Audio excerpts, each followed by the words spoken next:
Star प्रवाहावरील ठरलं तर मग थोडं तुझं आणि थोडं माझं. तसेच लक्ष्मीच्या पावलांनी या मालिकेच्या एकत्रित एपिसोडमध्ये आपण पाहणार आहोत की कृष्णा जन्माष्टमीनिमित्त सर्वजणांसाठी कपल डान्स आयोजित केलेला असतो आणि आपण पाहतो तेजस, मानसी, अर्जुन, सायली त्याचबरोबर कला आणि अद्वैत तिघेही जोडीने डान्स करतात. त्यानंतर तिघेही एकत्रित येऊन डान्स करतात व आपल्या दुश्मनाला हरवण्याची शपथ घेतात.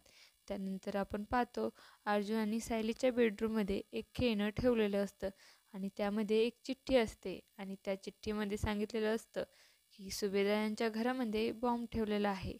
आणि ती चिठ्ठी वाचल्यानंतर अर्जुन सर्वजण अतिशय घाबरतात. त्यानंतर आपण पाहतो की अर्जुन हा सर्व बॉम्ब पथकाला घरातील बॉम्ब शोधण्यासाठी घेऊन येतो आणि आपण पाहतो बॉम्ब शोधणारे पथक हे सर्व ठिकाणी बॉम्ब शोधू लागतात, परंतु त्यांना बॉम्ब सापडत नाही. अर्जुन त्यांना विचारतो बॉम्ब मिळाला का, परंतु कोणालाही बॉम्ब मिळालेला नसतो. आणि त्यावेळेस अर्जुन, सायली, तेजस, मानसी, अद्वैत आणि कला सर्वजण खूपच घाबरतात.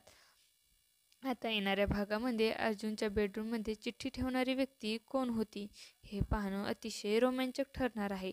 तुम्हाला जर आपला व्हिडिओ आवडला असेल तर चॅनलला लाईक, शेअर आणि सबस्क्राईब करायला विसरू नका. धन्यवाद.